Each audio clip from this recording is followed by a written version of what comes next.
Abonnez-vous et n'hésitez pas non plus à liker la vidéo et d'activer la cloche de notification. Voilà, comme ça, c'est parti.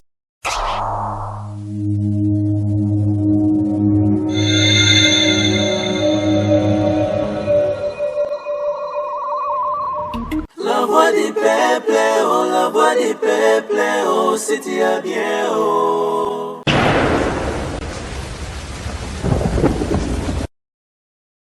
Salut chers amis téléspectateurs, nous sommes très heureux de vous avoir nombreux devant vos postes téléviseurs à travers le monde pour suivre votre émission des news des stars na kati ya chaîne Abino La Voix du Peuple.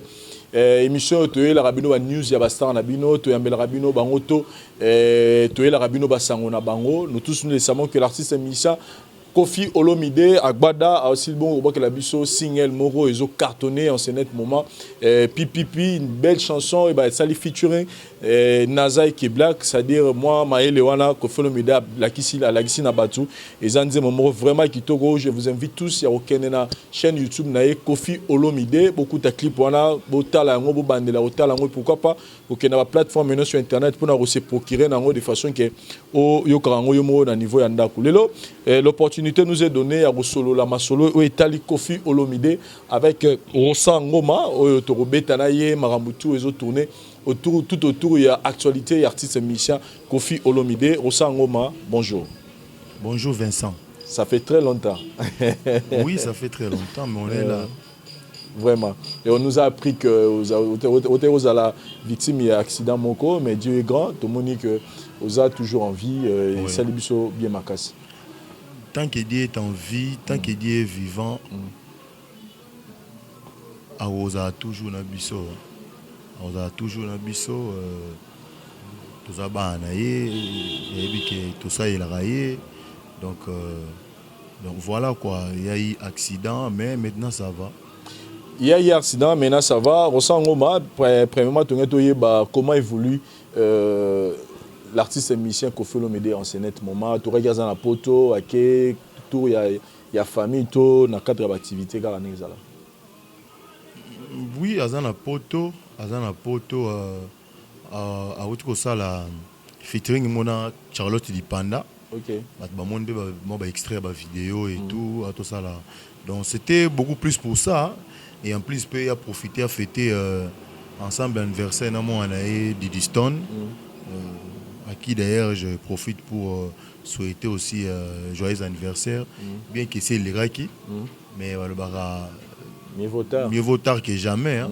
Donc le gars les astuces qu'on voit il y a micro na yo na caméra na yo, on souhaiter joyeux anniversaire Didi Stone Miss Diaspora. Didi Stone Miss Diaspora, je pense que tu as un dossier au fond tout au long de cette émission, mais jusque là retour ils il y a pipi. Mais il y a un retour parce que la minute où ils ont joué rôle, il y a chroniqueur, il y a journaliste, il y a animateur. Mais binomo réaction. Ils ont évolué très bien. Ils ont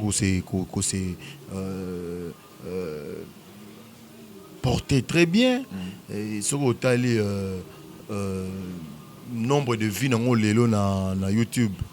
Tous ceux qui ont déjà atteint 2 millions de vues dans moins de 2 semaines. Et en plus, c'est même une kin awa.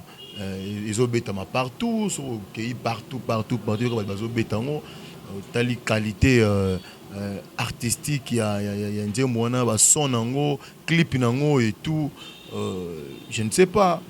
Sauf qu'il faut la monter à ma baie pour le critiquer, mais sinon, c'était vraiment un travail très bien fait. Un travail très bien fait, mais Rosa Ngoma, moi précision Moroboye, Koffi Olomide, c'est parmi les rois à Rumba Yamboura Nabiso et ayana style na chacho olelo et betamara na bakre seigneur so tu as que ce faut beti masola rumba ce faut ça ba espère ya marama rumba Koffi Olomide en fait partie parce que lelo ba œuvre na et zo continue toujours ko yokama ko sepele mutu tout soit na poso rapena musique rumba minga balola mutu na ngambo ya Koffi Olomide. Il y a aussi tant d'autres artistes musiciens mais on dirait couleur et album na oyo ya légende on dirait pas bazo comprendre ngote.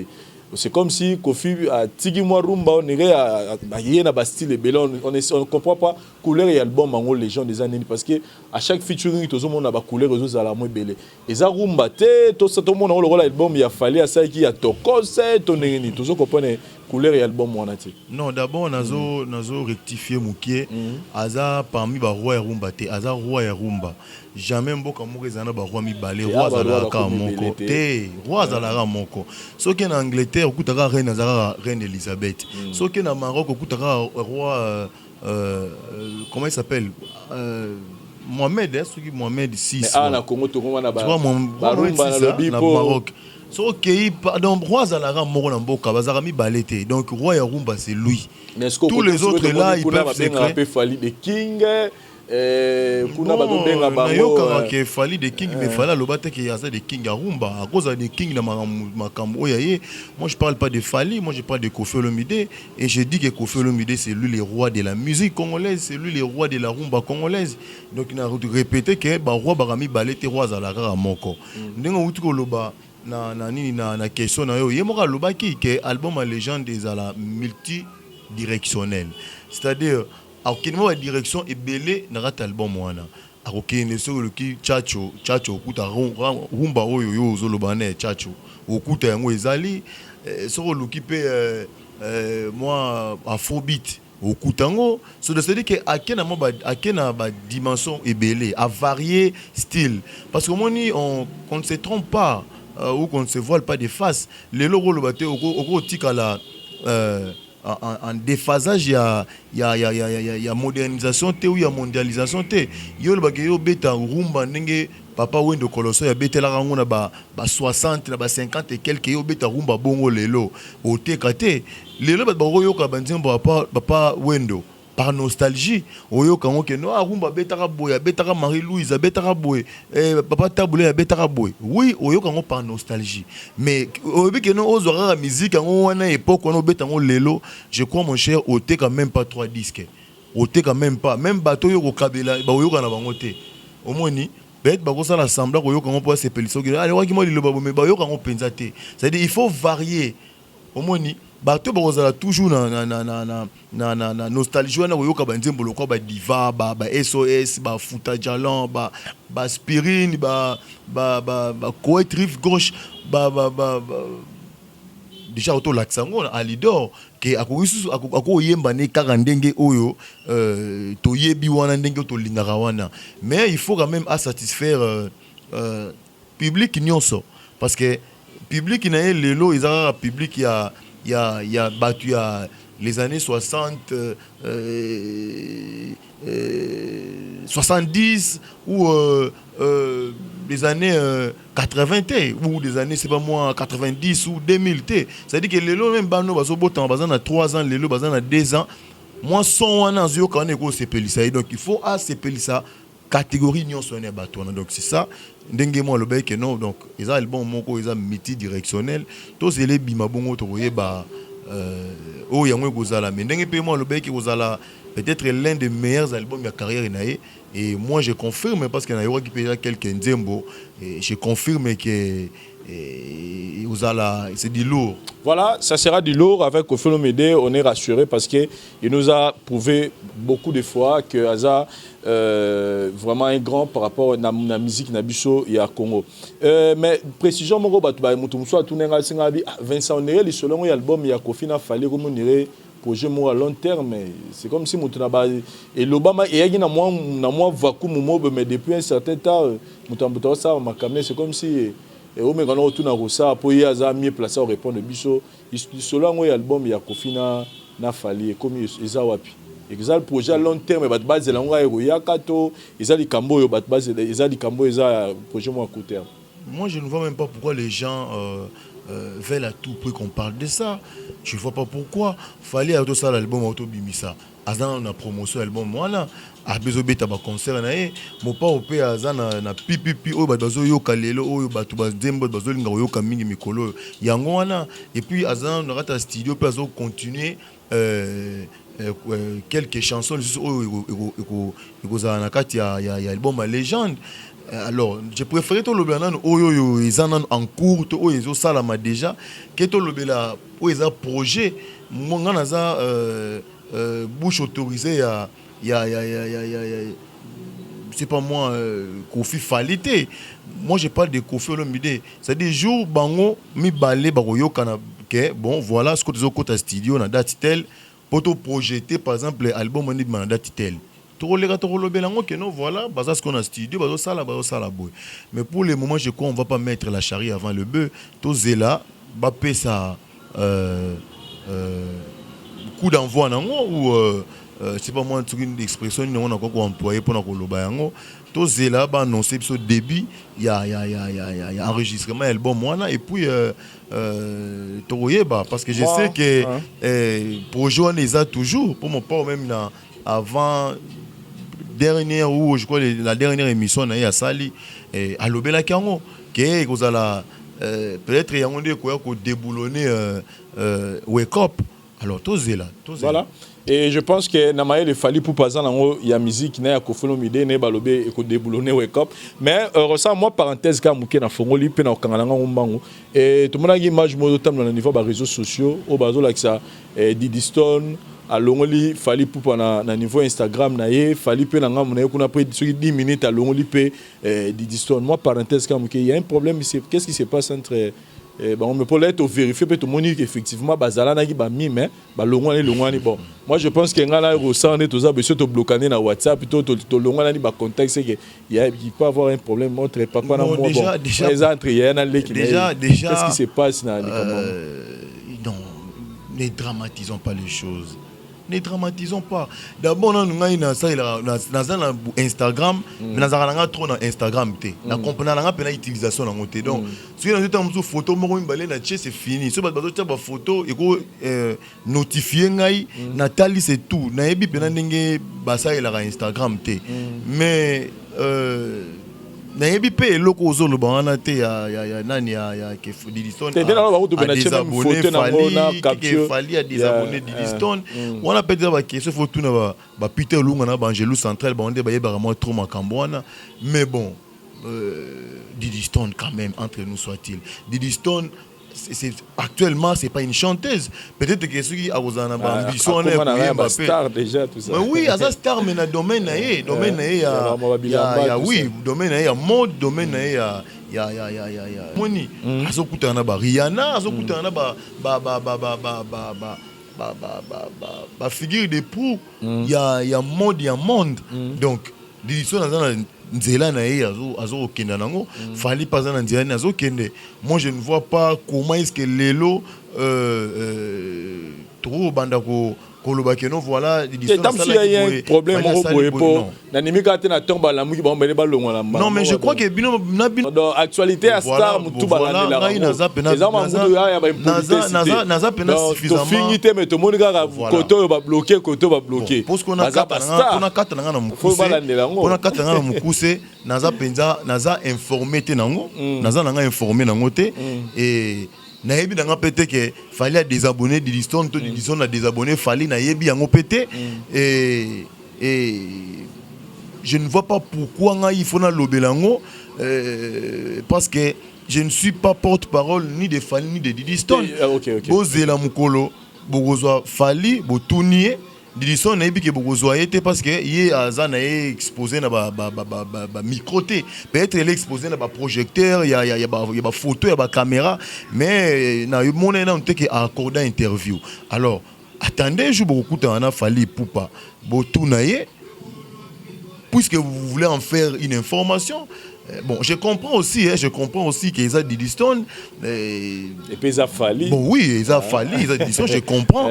Mais en tout cas, bon, épargner parce que nous avons maîtrisé ma cambongoté, non, maîtriser ngoté.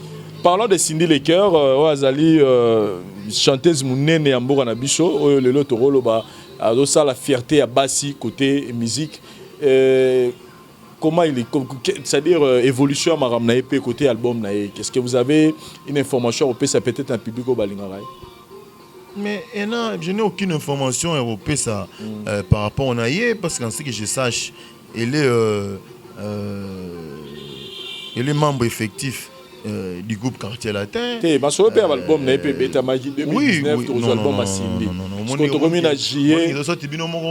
déjà ça bino moko bozo maîtriser l'information bien est-ce que beaucoup peut bato bato la bino beaucoup informer bango comment album oyo et ozo sala je crois après les gens do album il y a orchestre à Quartier Latin album ya orchestre quartier latin oyo monaka na Fikine ba pesaka ba musicien ba Jeep et tout. Alors, je crois qu'après Légende, ils ont déjà album à musicien. Après album à musicien, je ne confirme pas, mais certainement, il y a l'album, il y a Honorable Cindy Leker. C'est que vous changez le programme, parce que le programme il y a non. Moi, j'ai tant dans le banner recourir même dans l'archive, dans 2019, album à Cindy Roya. Album à Cindy 2019. Landa bien. Album au Michel Roy 3 albums. Mais bah l'émission dans ça on est né. Nabi Landa changer le bureau le barabol n'a pas bien. Tant le barabol n'a pas bien. Il avait bien dit que après album il y a Quartier Latin, et que ça l'album il y a Honorable Cindy Leker. C'est ce qu'il avait dit. Et Aïb Sarabino toujours que annonce à date il va sortir l'album n'était. Tant il y a mon rakeno a commis prêt. Il remis cet album naé, bon mon araba panneau Congo Mobimba qui ça Mobimba pour annoncer album a sorti album.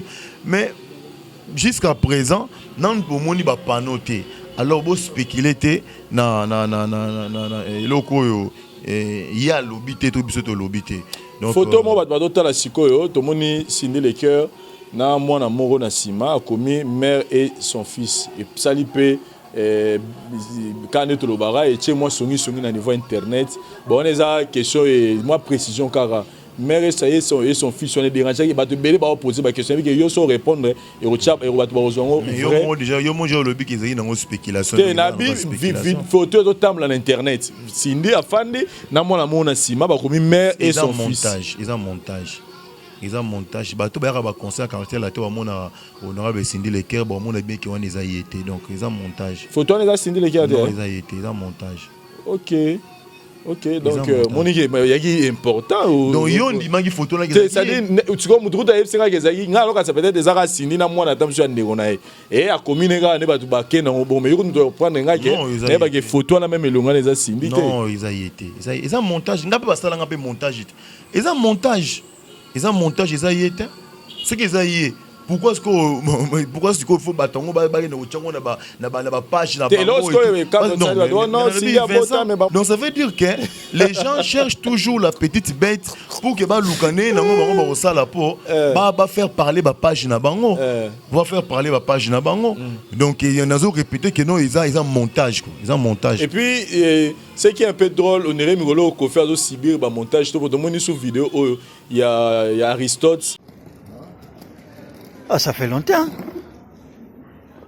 Yeah. Moi, je travaille plus là-bas. Ah, je cherche ma femme. Ta femme, elle travaille ici? Non, je vais appeler. Il ne prend pas le téléphone. Ta femme, elle travaille ici? Non. T'as dit tu viens chercher? Non, j'ai appelé ma femme. Je cherchais avec le téléphone. Oh! Tu vas appeler ta femme? C'est obligé. C'est ma femme, hein. C'est ma femme, hein. Toi, t'es pas comme Maître Gims. Allô? T'es pas comme Maître Gims. Pourquoi? Maître Gims, il a 3 femmes. Et 8 enfants. Et toi, t'as combien de femmes? 0. Pourquoi? 0 femmes. Et ton papa Kofi? Oh, je sais pas. Hein? Oui, mais il en a une. Hein? Il en a combien? Une. Ah, ton maman avec l'autre là. Moutoumou a filmé juste pour lui faire dire des délires pour avoir et image peut-être à côté ça impressionne autant au tel vidéo. Je n'ai aucune impression. C'est-à-dire tant au tel tu trouves ça non mais je ne peux rien dire. Moi je suis là pour parler de Koffi Olomide, les grands Mopao, les Quadra Kouraman. Moi je parle de lui, je parle de son orchestre qui est le Quartier Latin International. Moi, je n'ai pas mandat pour parler de la famille.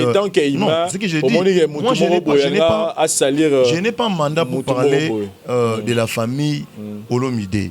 Donc, je crois que cette question est mal orientée. Donc, Luka, bateau va répondre à la question. Mais ce qui est dans Moutou, à mon avis, il fallait filmer Moutou pour y poster. Il y a des parce que les gens congolais vivent dans la base. Et puis, ce que tu as Mouton, non, Moutou a filmé, les Français limpide, les Français propre. Ils ont posé une question, ils ont tourné ce qui sa papa, ce qui peut son maman. D'autant qu'ils ont déjà bon, ce qui peut n'angai, au gros, même pas audace à publier, mais qu'à cela ne tienne, moi, je ne préfère pas en parler. Voilà, Rosa Ngoma, il y a une chanson Oyo Naroloba et Kangi Kinshasa Mikolo. Et Zabongo featuring il y a Kofi Olomide avec Singila. En tout cas, Ezo Sepeli Samato ya Batunyo so. J'étais quelque part, place Moro samedi Oyo Namoni. Ba betiango mais na moi pena ba papa mo ba telemi ba lobi bo bandi ba bandi nze mona 4 fois et puis DJ na lobi c'est pour une première fois nze mo ba bandi 4 fois na rati ya staff na bango en tout cas c'était ça faisait tout le monde du bien et puis muta réclama gité et question liboso to ngato tuna oyo bat bazo poto moni lelo bazo pesa ba ngba parola Kofi problème et le romo boy question bazo tuna ezali featuring one ezali Singila qui vient vers Kofi to ezanzemba Kofi nde absali asali appel na Singila première détail to ngato Zanzemba Singila Zanzemba Singila autaki poto ina kin apesi mo pao ba son na ndenge style and qu'est-ce qu'on dit na ndenge thème ya nzembo mo pao pas commis aye ayembi Singila akenango akosala montage na ba ingénieur na ye skis na ba ingénieur na ye ba parti oh ya mona ki fallait katika ya onda tika ki donc voilà les anzembo ya Singila donc on les a première précision parce que les lots na évité ce nom bozo yoka bazo linga ba kena ba polémique on ba ndenge mo banane bazo linga ba polémique ba tout cas ba internet na biso te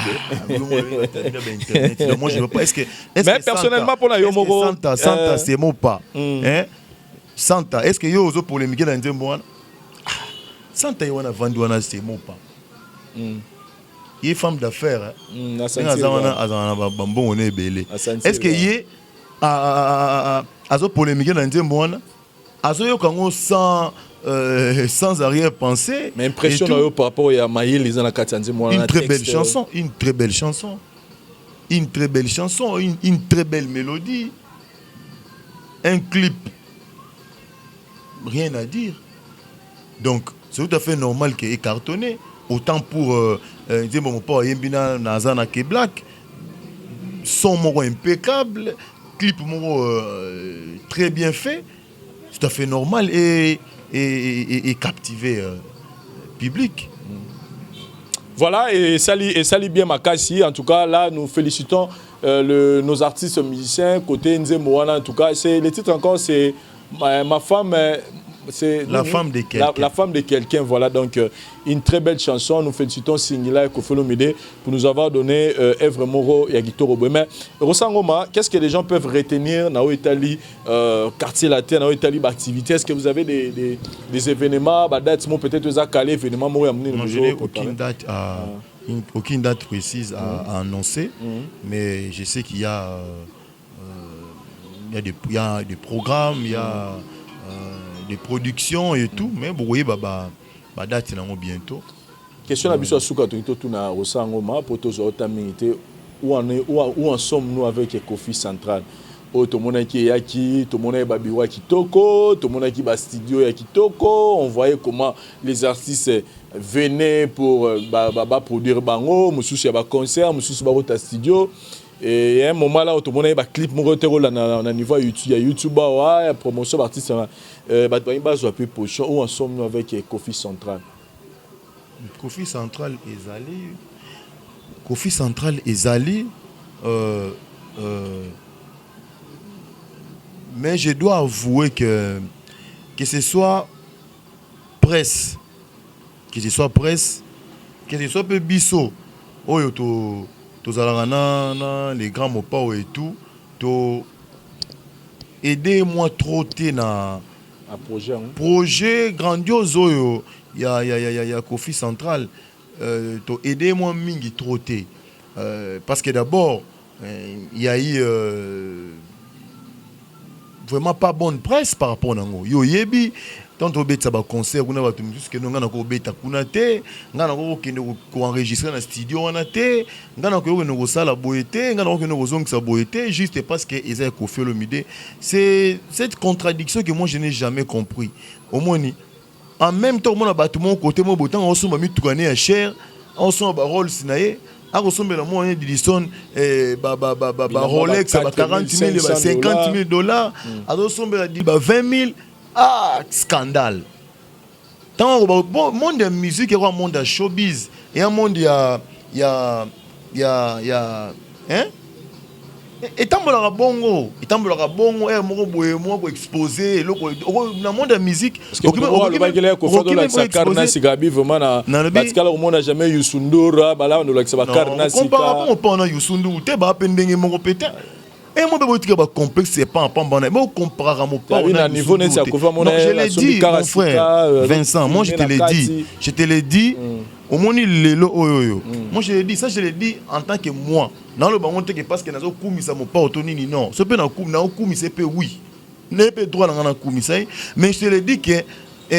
pour ngai même pour na batebele ba otala na Afrique mo bimba aussi bango tout wana ba Youssou Ndour bango tout même banda musique na biso pe banda mutu pe asali ne o mo pa asali azate oyo asali o mo pa asali azate certainement batebele bazalaka wana bazela c'est pardon bango même batu bazala vaye même batu bazala vaye et basa bango o mo pa asali te parce que batebele ta musu ba vanda bazelaka mukolo ba yo ke non Koffi Olomide a Koufi France 24 ba ni ko lobela ke non voilà ce qu'il a fait ba exhumer ba interview à ça na ba chaîne ya minene ya monde de ba comprendre que Koffi n'était pas n'importe qui mais le rôle azana bino en vie bozo monaka ke non bon beaucoup lobana quand de bolobara wana prenons mon pas mon konzi to suis Koffi Olomide mon pas mon konzi to tient aux États-Unis to tient na contexte où ba Michael Jackson to tient na même couverture médiatique au Michael Jackson bazwaki to tient na ba même condition au Michael Jackson bazara nango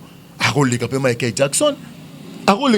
Jackson yo yebisanga yo nanga to linga Michael Jackson combien de tubes ya Michael Jackson yo Vincent yebi combien de nzembo ya Michael Jackson yo ngo fandi wana yebi nezo ke na ba Kenya ok na ba Zambie ok na ba Côte d'Ivoire ok partout okuta pena mutu aza congolais te bilinga la te mako yembelo album a loi ko ba na nzembo liboso tina dernière chanson oko kene bam so na Burkina Faso kuti muto yembelo tam so album ya nini ya orfèvre ako yembelo ngonyonso oko kuta be bazo yembelo pour anine be baza ba congolais te biso ba congolais to lini ko se sous-estimer jusqu'à un point où le bien ngali kamba Youssou Ndour a bénéficié na ba avantage belé na mboka na bango. Je suis pas le seul à le dire. Même Papa Wemba perd son âme. Abanda Kolobango. Youssou Ndour a bénéficié d'un avantage et belé dans Mboka na bango. Et pas na bango ba français. Ba investissant dans la culture. Au coup t'attends et pas na bissoir. Toza colonie belge non. Mais il y a la centre colonie Bruxelles. Comparant à Al de la Gombe. Au moins il n'y a pas photo. Et puis au moins l'activité ça beaucoup plus na Al de la Gombe que na centre Wallonie Bruxelles. Ba belge ba c'est intéressant na bango beaucoup plus na politique que culture. Mais on ba français bango ba kena mingi na culture. So ozui Youssou Ndour. Aussi ba musicien obino lelo beaucoup bimisa bango ke bango même ato aussi maman au ser na biso yo nani Angéline Kidjo. Aussi ba nani ba musicien obino bolinga bo comparer bango.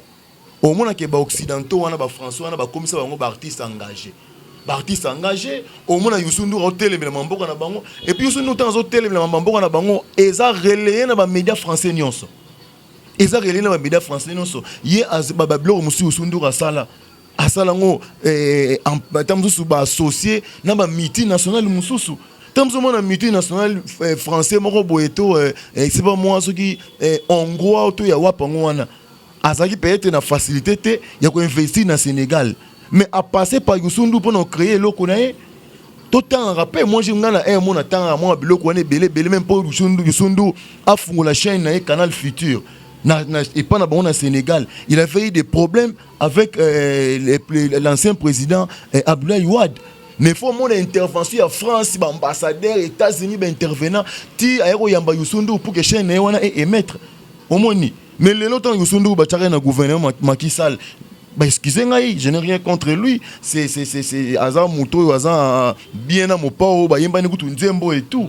Au moins, je n'ai rien contre lui. Mais sur Otali, Namboka na bango, tant que président Macky Sall na premier mandat na a tchare ministre de la culture. Mais c'est le ministre de la culture le plus médiocre au bazora Namboka na bango. Le plus médiocre au bazora Namboka na bango. Tous à la rate battre kumisaka bato libanda ali biso ne soki bakufi ne to komi ko na kumisa bango omoni mopa atongi ezala ba Saint James wana atonga ba del pur le banin atonga ba biloko wana na ba mbongo na ye ya passe ya musique na yembaka azo ata différente ya l'état congolais. Saint James on a immeuble na Kofi central wana na ba marche salama awa ba kenda ba sakaja yango. Ancien premier ministre Matata Mponyo ayamba ye ba prometa que non ba ko indemniser pour a bongisa ba biloko bébé baka wana. Jusqu'aujourd'hui ata différence zoate.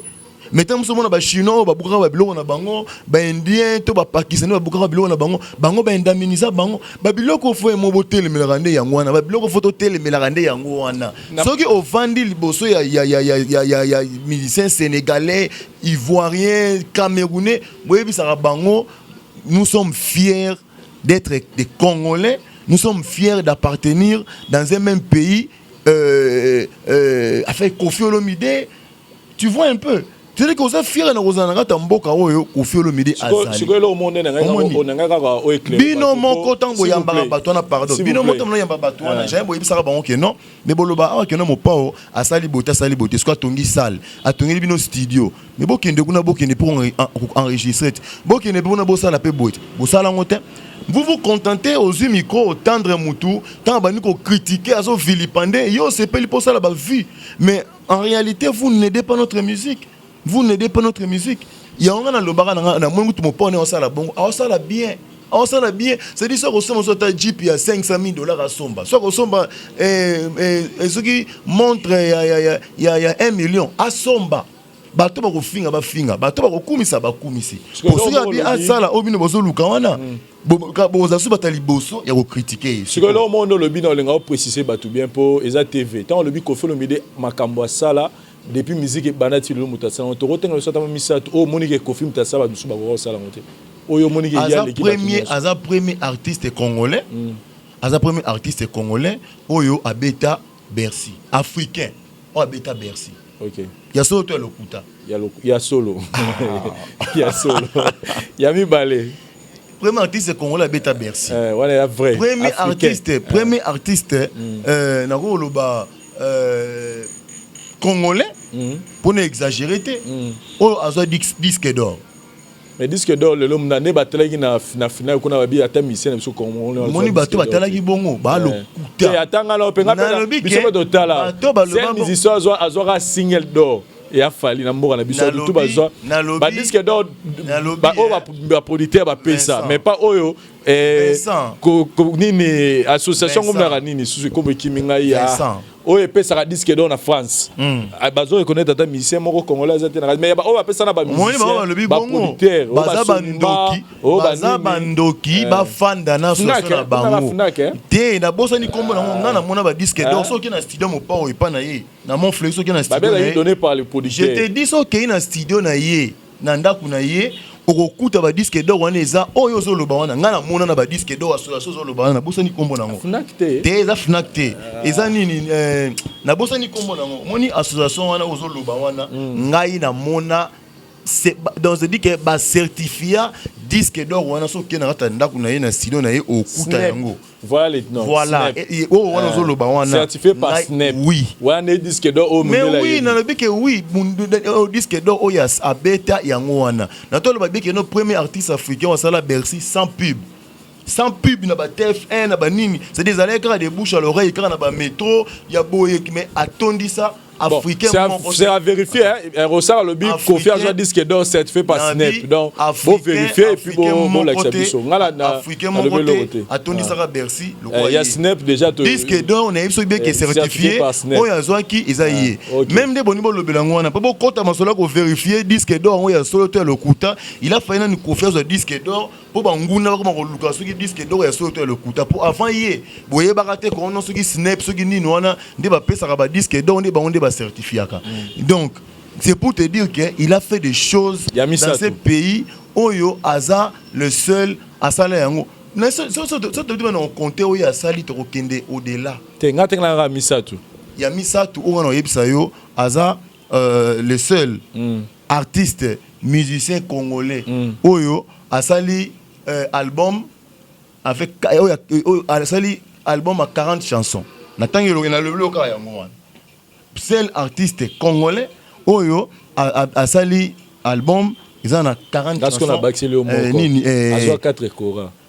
Mais c'est quoi le retour parce que Aza le seul au Azoa 4 Cora, Aza le seul au Azoa trophée à décennie, Cora artiste de la décennie. C'est-à-dire bataille qui pendant 10 ans, artiste Oyo Azalagi toujours au top. Asali pendant 10 ans on a. Bato tangia bazaki zaki peti. Bato tangia o ba ivoirien bazalaki nous ba pesa ondeye. Mais ce qui boko ya sala abana bamsube ba sali on le barage yemto. Boneti nani asali nani asali sans polémique. Neti Bercy ya bandaki me we rappel ka konyaki sale pega plein. Non, oui rabetaki Bercy et ndinga betela kiango. Ezelo monte peut-être ya sali pour ça. Non, lobi oui rabetaki Bercy na ndinga betela kiango. Kolobaka konyaki te. Kolobate abetaki Bercy na ndinga betela kiango. Ba opa betaki ndeba betela ki. Moi je parle du grand Mopao au Fiolomide. Oh yo toloba pe awake azora 4 trophées. 4 courants dans la soirée monko. Elle a été qu'on a vu l'élo après na anonité dans soirée monko on a 4. Donc on a goût pour bo battre yango bo lukana no courant et zonga bozo 5. Ah putain bozo 5 dans soirée monko. Ah on a ce que boleki mais dans minute boleki était bozo yango te pe na ndimbe te bozo yango. Voilà, Rosango m'a personnellement l'air au tra Kofi Olomide.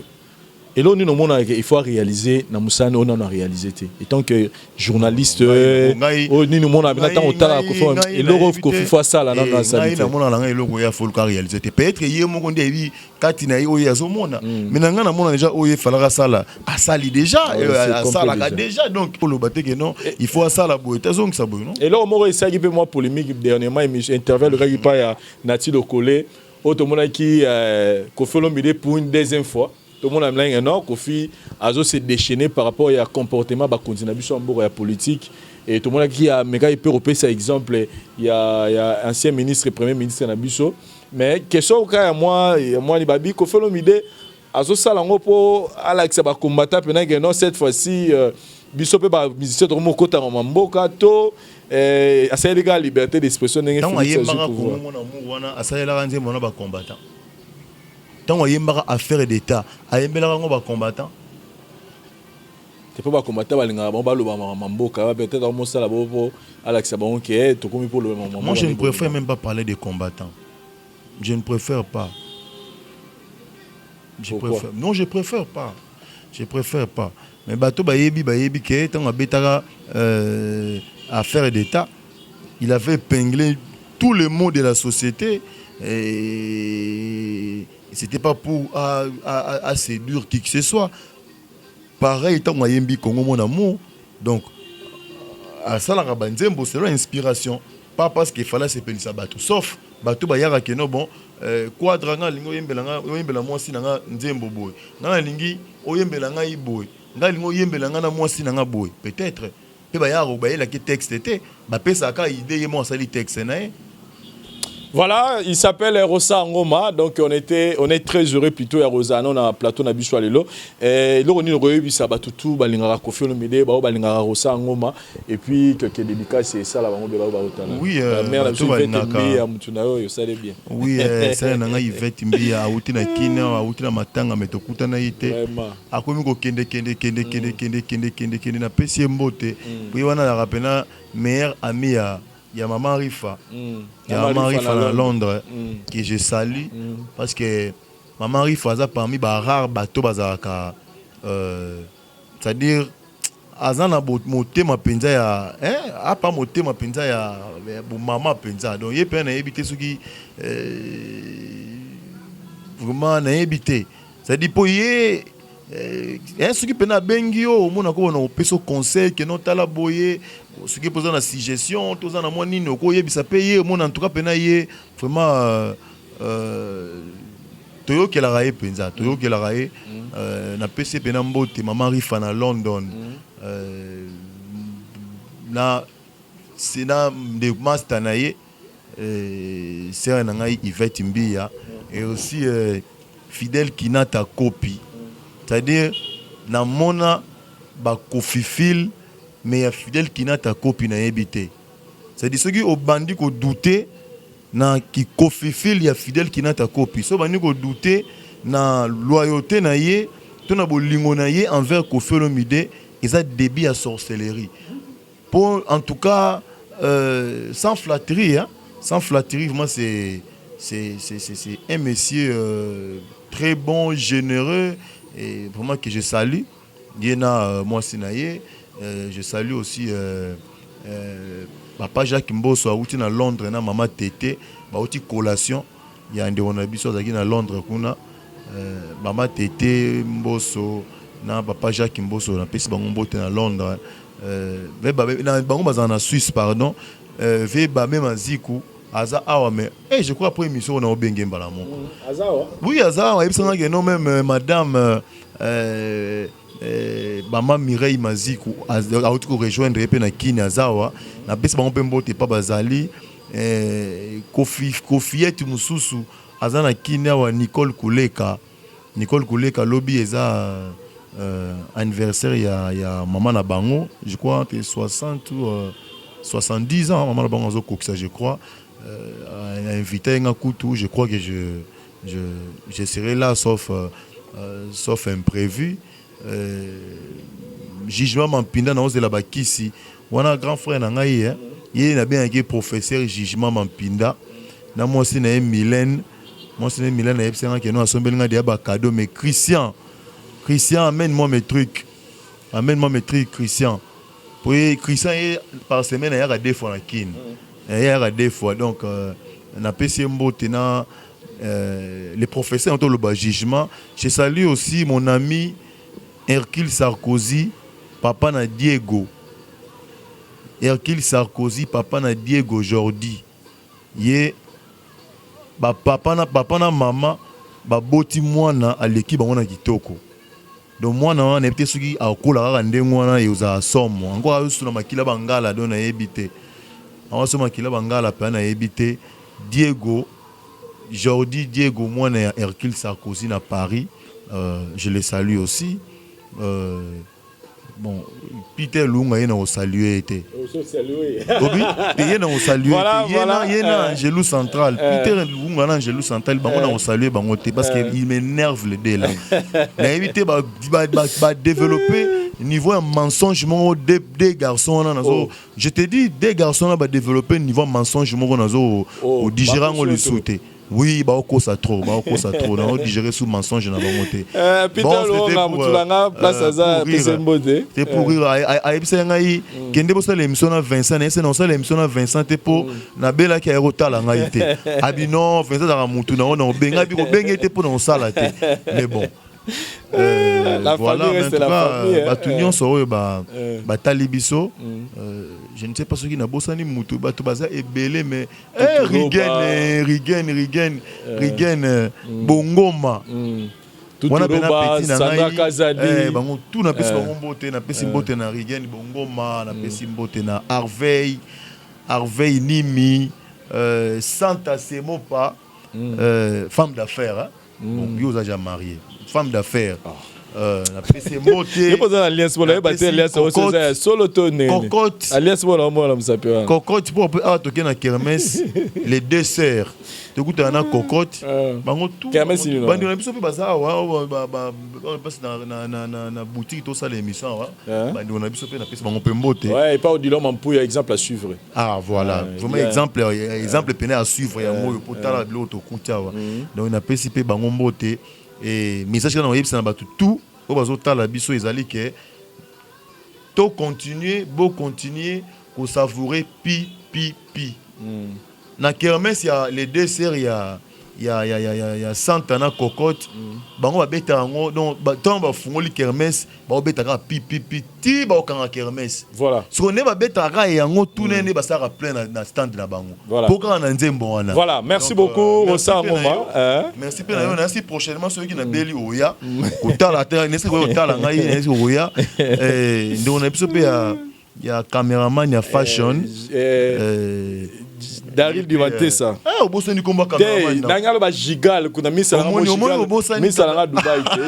Mutu yebiga. Voilà, merci beaucoup. Merci beaucoup. Biso pe tozo continuer toujours Moussala. On appelle docteur Ben. Docteur Ben de ba promesse no pe comme trop docteur. Ba promesse no e comme trop Normalement, ça Anita a raison. Normalement, ça mon konzabano en raison docteur. Voilà, il y a une fierté, il y a diaspora congolaise et Afrique du Sud. Voilà. Je salue le docteur Ben Saï. Voilà, merci beaucoup pour la bande de retour. Au besoin de la biso, bon monique na mise bino chaîne abino Dikina TV and on a biso moi aussi. Bon s'abonner et belé na chaîne voilà pour que vous aurez toujours connecté avec l'information nous sur les capi différentes émissions au yazo la bino en ligne. Merci Nadari Diwanté ça pour la prise de vie tout mon année prochainement. Excusez-moi différentes choses na biso. Bye.